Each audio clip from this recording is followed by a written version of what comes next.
Selamat datang di channel Nganupi Love and Face Baby. Salah satu channel yang akan membuat mimpimu menjadi kenyataan. Oh my god, what am I gonna do? Man, this is so cool.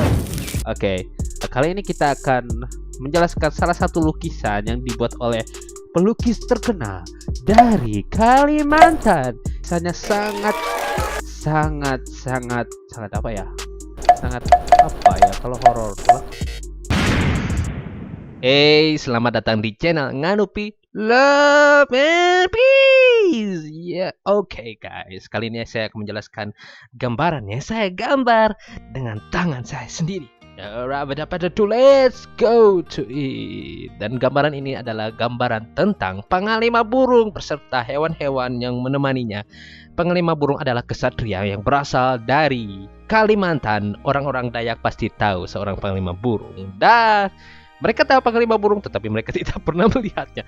Termasuk saya sendiri, saya tidak pernah melihat panglima burung. Dan kami mengetahui cerita ini dari berbagai macam sumber, teman-teman. Terutama dari kakek nenek kami yang dulu suka sekali menceritakan cerita-cerita tentang panglima burung, tentang hantu, tentang apapun itu. Karena dulu tidak ada smartphone, tidak ada TV, cuman ada radio, dan radionya sebentar saja, paling sampai jam 6 jam 7 sudah tutup, guys. Selanjutnya kami diceritakan oleh kakek nenek kami, oleh bapak ibu kami diceritakan setiap hari sampai kami tidur, dan cerita itu sangat dahsyat, guys. Kadang mereka menceritakan itu berdasarkan pengalaman mereka sendiri, dan kadang juga memang cerita yang diceritakan turun-temurun dari kakek nenek sampai mereka dewasa, sampai mereka tua, mereka menceritakan kepada kami juga. Tetapi sekarang sangat susah sekali mendapatkan cerita ini, teman-teman. Karena apa? Karena orang sekarang sibuk dengan smartphone, mereka sibuk dengan HP mereka tidak pernah bercerita dengan keluarga mereka. Tetapi kalau di kampung masih ada beberapa yang melakukan hal ini seperti ritual mau tidur, teman-teman. Kalau ada cerita ini kami tidur dengan nyenyak. Saya sendiri tidur dengan nyenyak. Saya tidak tahu apa yang terjadi. Saya sangat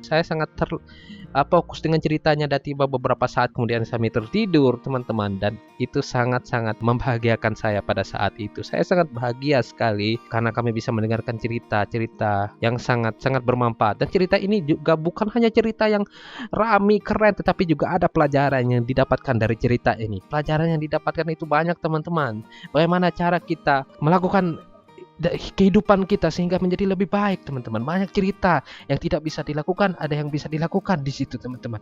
Wow, sangat luar biasa sekali. Dan cerita ini masih membekas di hati saya. Namanya Tanhui, teman-teman. Tanhui itu adalah sebuah cerita, tidak hanya sebuah cerita, tetapi banyak cerita yang diceritakan oleh kakek nenek, oleh papa mamah kami, teman-teman. Dan kali ini saya akan menceritakannya kepada teman-teman semua. Semoga teman-teman terhibur dengan cerita ini. Dan di sini saya menceritakan melalui gambaran saya. Saya gambar beberapa hari yang lalu dan selesai, teman-teman. Dan saya sangat puas dengan gambaran ini. Di sini saya menggambarkan seorang panglima burung, seorang kesatria. Kenapa saya tidak mengatakan ini panglima burung? Karena kami tidak pernah melihat panglima burung, teman-teman. Panglima burung itu hanya cerita yang diceritakan oleh yaitu kakek nenek kami tadi. Tetapi banyak orang yang mengatakan bahwa panglima burung itu akan datang pada saat perang. Nah, dulu kan ada pada saat ada perang kan pada tahun 2001, tapi saya tidak akan menceritakan di sini, teman-teman, karena saya tidak mau mengungkit-ungkitnya lagi. Ternyata karena di situ ceritanya sangat parah sekali. Saya tidak akan mengungkit-ungkit cerita itu lagi. Tetapi menurut orang-orang Dayak, panglima burung itu dia itu orangnya sama seperti sifat-sifat orang Dayak. Dia orangnya sopan, dia orangnya tegas, dia orangnya baik hati, dia seorang pemimpin, dia peduli dengan rakyatnya. Pokoknya baik-baik, teman-teman. Tetapi oh my god, ada tetapinya, teman-teman. Pada saat dia marah, dia berubah menjadi seorang kesatria yang sangat ganas.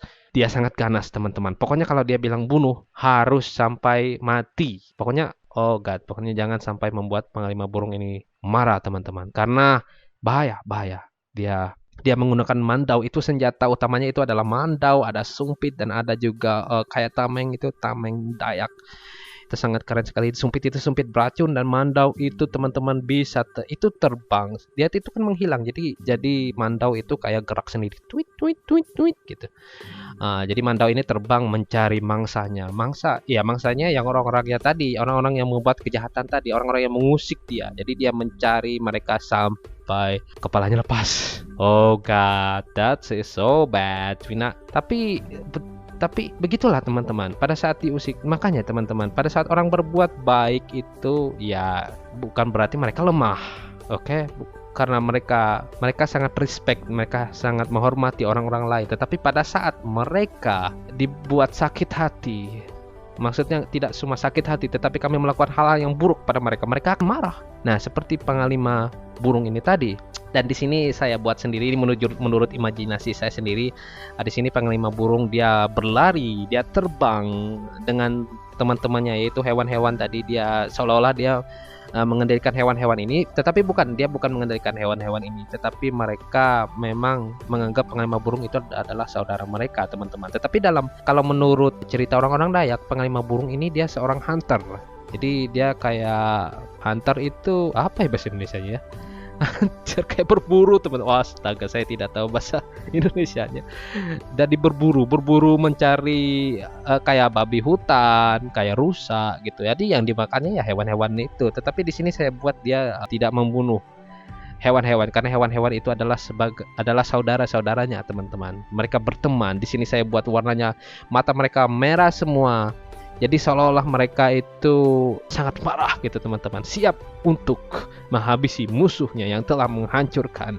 Di sini saya buat cerita sendiri. Jadi seolah-olah di sini pohon itu kan ditebang oleh penebang liar. Jadi mereka kayak marah gitu. Jadi semua hewan-hewan dengan panglima burung ini menyerang mereka yang menebang pohon. Nah, tapi ya realitanya ya tetap ditebang sih pohonnya kan. Sampai kemarin ada masalah tuh pada saat penebangan pohon liar, ada yang dipenjarakan, ada yang masyarakat Dayak yang dipenjarakan, padahal mereka hanya mencoba untuk melindungi hutan mereka supaya tidak ditebang, tetapi mereka dipenjarakan. Tetapi akhirnya masalahnya selesai dan tidak jadi dipenjarakan karena ada salah seorang panglima Jilah, kalau nggak salah dia panglima Jilah. Kalian bisa lihat sendiri panglima Jilah di YouTube, yaitu seorang panglima yang mengendalikan, yang memimpin pasukan merah. Dia keren banget guys, keren banget. Kalian harus melihat beritanya, bagus sekali guys. Oke, dan di sini saya buat mereka terbang di pepohonan, mereka sangat luar biasa. Mereka bisa meloncat di sana sini, mereka bisa terbang, mereka bisa menghilang. Pokoknya kayak di film-film gitu. Oke.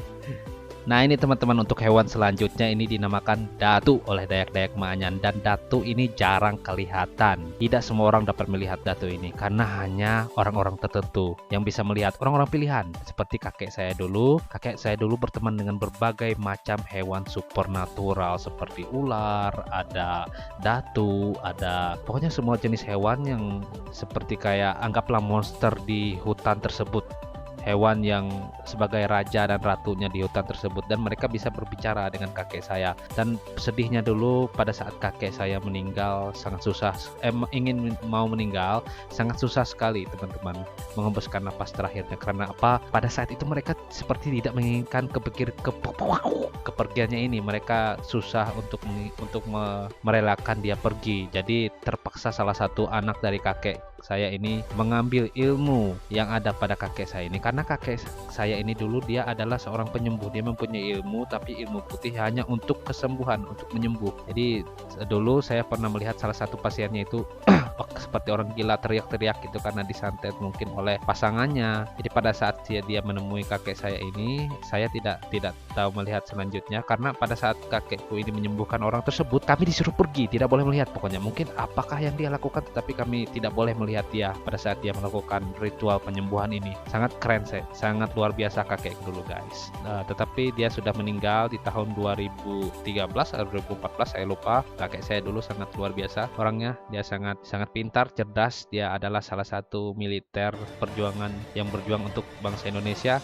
Oke, kita lanjut ke gambar ini teman-teman. Banyak sekali gambaran yang saya gambar. Di sini ada burung enggang. Burung enggang ini adalah sebuah burung yang jelmaan. Banyak orang mengatakan bahwa burung ini adalah jelmaan dari panglima burung. Nah, keren sekali kan? Jadi kayak seolah-olah burung enggang ini adalah mata dari panglima burung. Jadi melihat sekitar hutan, dia melihat masyarakat, dia melihat rakyatnya melalui burung enggang ini. Jadi dia bisa berubah jadi burung enggang, karena panglima burung itu bisa berubah jadi apa saja teman-teman. Bisa jadi manusia, bisa jadi laki-laki, bisa menjadi perempuan, bisa menjadi hewan.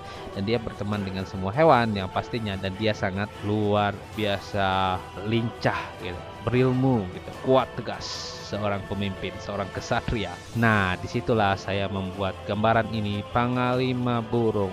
Dan hey teman-teman, bukan hanya Panglima Burung saja yang ada di Kalimantan teman-teman. Ada juga Panglima Naga, Panglima Sumpit, Panglima Api, Panglima Angsa, dan berbagai macam panglima lain. Saya tidak mengetahuinya, tapi yang paling kami ketahui adalah Panglima Burung, karena dulu pada saat terjadi kerusuhan di Sampit itu mereka memanggil seluruh panglima, tapi ya itu tadi tidak kelihatan, tidak ada yang bisa melihatnya teman-teman, karena seorang panglima ini dia pokoknya kalau sudah marah dia hanya melakukan tugasnya, yaitu membunuh sasarannya dengan membawa mandau, dan mandau itu hanya kelihatan seperti berjalan sendiri, seperti tidak ada orang sama sekali. Dan disitulah kehebatannya teman-teman, dan bukan hanya hebat tetapi ngeri juga, ngeri, sangat ngeri kan, pada saat kamu melihat mandau terbang tanpa ada orangnya, dan tidak pandang bulu lagi teman-teman, tidak ada pandang bulu, tidak ada, no mercy, just find your enemy and then tetapi syukurlah sekarang tidak ada lagi seperti itu, tidak ada lagi kerusuhan, dan sekarang orang lebih damai, mungkin karena ya lebih damai lah sekarang, lebih ke arah yang lebih damai lagi, lebih menikmati hidup, lebih bermasyarakat gitu, tidak ada lagi yang perbedaan, membeda-bedakan suku, tidak ada lagi begitulah sekarang, lebih kekeluargaan. Tidak ada yang membeda-bedakan, karena Indonesia kan mempunyai banyak suku, jadi tidak ada waktu untuk membeda-bedakan juga, karena orang ya sibuk meningkatkan suku mereka sendiri, memakmurkan suku mereka sendiri masing-masing. Jadi ya itulah Indonesia. Jadi sekian dari saya, terima kasih karena telah menonton channel ini, Nganupi Love and Peace. Semoga kalian suka, subscribe kalau suka ya, like, share ke teman-teman kalian, and as always, love you guys. Nganupi Love and Peace.